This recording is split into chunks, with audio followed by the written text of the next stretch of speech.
মাত্র 3 দিন আগে এক ধরনের টাটা এসি গাড়ির দুর্ঘটনায় আহত হয়েছিলেন 36 জন। সেই ঘটনার রেস কাটতে না কাটতেই আবারও সামনে এলো একই বেপরোয়া ছবি।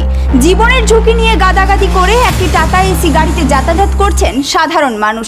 তাহলে কি শিক্ষা নিলেন না কেউ? ফের কি আবার অপেক্ষা করছে একটি বড় দুর্ঘটনা? দেখুন আজকের এই বিশেষ প্রতিবেদনে। নমস্কার বন্ধুরা, আপনারা দেখছেন voice of Bankura, presented by Bankura private ITI, বাঁকুড়ার বিশ্বস্ত ও নির্ভরযোগ্য আইটিআই কলেজ। মাত্র 3 দিন আগের ঘটনায় এখনো তাজা। বাঁকুড়া জেলার গঙ্গাজল ঘাটি মেজিয়া তাপবিদ্যুৎ কেন্দ্রের 1 নম্বর গেট সংলগ্ন জাতীয় সড়কে একটি টাটা এসি গাড়ির দুর্ঘটনার কবলে পড়ে। সেই ভয়াবহ দুর্ঘটনায় পুরুষ এবং মহিলা মিলিয়ে মোট 36 জন আহত হন। অনেককেই গুরুতর অবস্থায় হাসপাতালে ভর্তি করতে হয়। কিন্তু সেই দুর্ঘটনার রেস কাটতে না কাটতেই আবারও সামনে এলো একই উদ্বেগজনক ছবি। সোমবার সকালে গঙ্গাজল ঘাটির দেশুরিয়া মোড় সংলগ্ন এলাকায় দেখা গেল একটি টাটা এসি গাড়ির পিছনে নিয়মের তোয়াক্কা না করে গাদাগাদি করে যাতায়াত করছেন বহু মানুষজন। কারো মাথায় নেই নিরাপত্তার চিন্তা, নেই দুর্ঘটনার ভয়।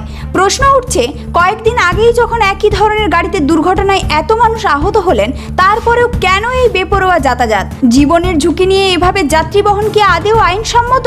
স্থানীয়দের একাংশের দাবি, এলাকায় পর্যাপ্ত গণপরিবহনের অভাব থাকায় অনেকে বাধ্য হয়ে এভাবে ঝুঁকি নিয়ে যাতায়াত করেন।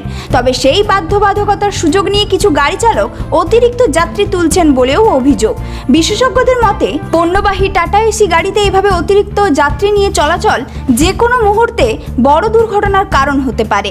বিশেষ করে জাতীয় সড়কে দ্রুতগতির যানবাহনের মধ্যে এই ধরনের যাতায়াত অত্যন্ত বিপজ্জনক। প্রশাসনের কাছে স্থানীয়দের আবেদন, শুধু দুর্ঘটনার পর ব্যবস্থা নিলেই হবে না, নিয়মিত নজরদারি চালিয়ে এই ধরনের বেআইনি যাত্রী পরিবহন বন্ধ করতে হবে।